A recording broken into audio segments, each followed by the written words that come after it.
Hi, it's Brooke from the Putnam County Library, and today I'm going to share a book with you called Ghost Hands by T.A. Barron and illustrated by William Lowe. And I want to give thanks to Penguin Publisher for permission to share this book. Ghost Hands.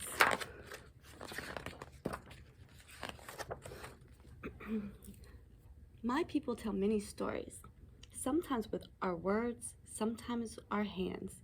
Even our names tell stories. Mine is Aki, Little Hunter. I had watched my father leave to hunt the boring Quanticos every summer and dreamed of joining him. For when the cafe berries start to swell, so does the heart of a hunter. Let me come with you, I begged, but always my father told me to wait another year.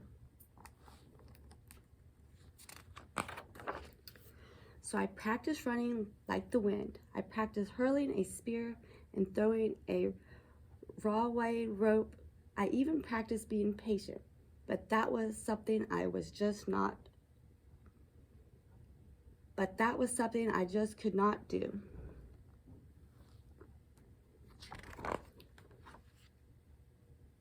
This summer I stood as straight as a spear and asked again. My father frowned. No, my son, to hunt you must be strong and brave enough to face the puma. For the puma, too, is a hunter who stalks the Quantico herd. He would kill one of them, or one of us. The very next day, I left before dawn. If only I could catch the sight of a puma and follow him back to his hidden den, I would prove myself worthy of the hunt, worthy of my name. But could I really find him? I didn't know, but I could try. But the thunder or quar I would try.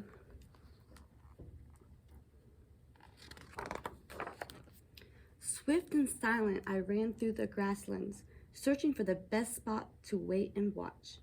It could be anywhere, except in the nearby canyon. I placed a great danger, not just because of its steep, crumbling cliffs, but also because of what those cliffs hid, a secret cave. So secret, it was visited only by elders, and also I heard by ghosts. I climbed a grassy slope right to the edge of the canyon, and the top I could see very far, but no one could see me, the perfect place for a hunter to hide. Dawn came, stepping across the sky. A hawk made spirals far above me, sunlight shining through her wings, but I saw no sign of a puma. All day I waited. My skin felt hot, my mouth dry, my legs cramped. I heard the wail of a terror bird, always a warning of evil, but still I waited, trying to be patient. Then at the edge of the grass, something moved. Just the wind, swiftly, I rose to see better. Puma! The beast snarled fiercely. I jumped back and fell down into the canyon like a sack of stones. Helpless, I rolled, slid, bounced, and finally slammed into the ledge. The world spun. My head ached, but not so much as my foot. Wedged between the rocks, it was badly twisted. Painfully, I pulled free. I tried to stand on the ledge, but my foot screamed. Hobbling over to a boulder, I looked around anxiously. Where is the puma? My foot throbbed, swelling like water skin in a stream. I knew I must get back to my family before the puma found me. Climbing up would be slow, too slow. My only other choice was to crawl down to the floor of this haunted canyon. Above me, pebbles clattered down the slope. The puma! I hopped to the edge, then started crawling down the cliffs.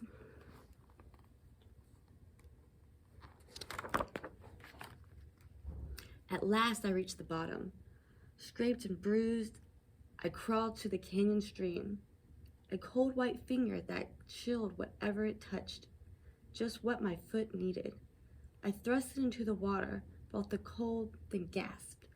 A cave, only paces away. It was huge, but somehow not as dark as smaller caves I'd seen. The secret cave? Even in the shadow, its walls glittered with colors, bright, vibrant colors, crystals, jewels. Despite my aching foot, I crawled closer. Suddenly, I realized what they were. Hands everywhere on the smooth rock, even deep in the cave. Strange hands waved at me. Ghost hands? My heart galloped like a fleeing of herd.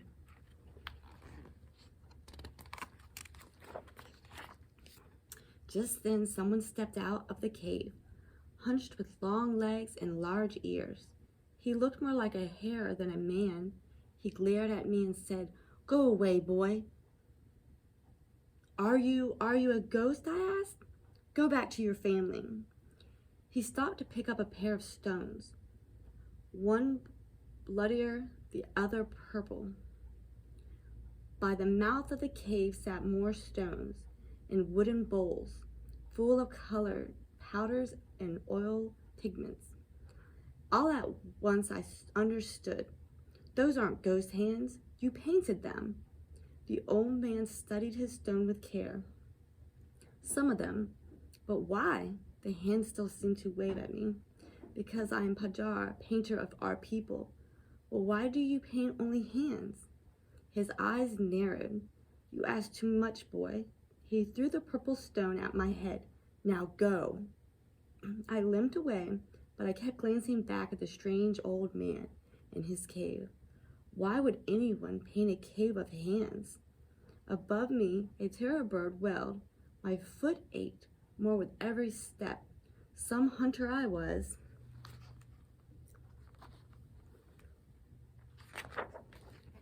Suddenly I heard a shout. The old man spinning around. I stumbled back to the cave.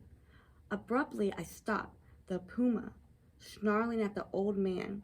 Pajar stood frozen. No way to escape.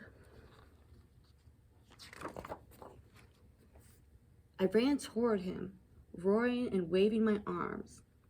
But I tripped on one of the paint bowls. Green powder sprayed everywhere. I fell over, legs kicking, just as the puma bounced. My wounded foot smashed into his head, so hard I screamed in pain.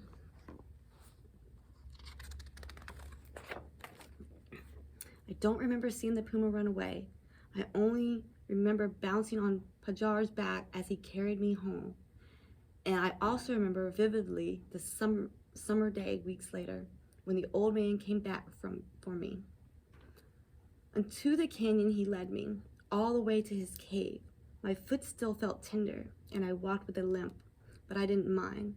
The whole way, I burned to ask him about those hands, but I waited, for I had learned a little about patience.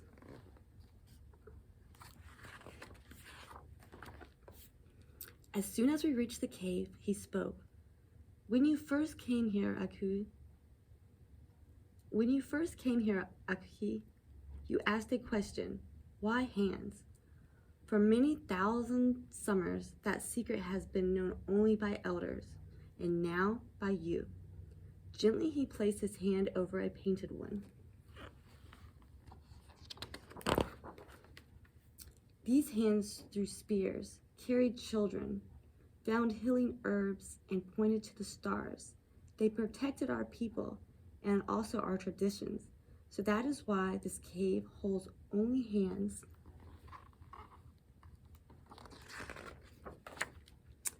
He studied me for a moment, but today that will change. How? I asked, puzzled. He took a slow drink from his flask. Then he picked up a bowl of blue pigment, stirred it with a wooden blowpipe, and smiled. Today, he declared, I will paint someone very brave, so brave he saved my life. And Aki, I will not paint your hand. My people tell many stories, even one about a boy who became a hunter and a painter. Sometimes they tell those stories with words, sometimes with hands, and once in many thousand summers with a foot.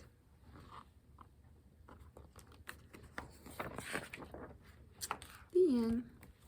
I hope you enjoyed the story, and I hope to see you next time.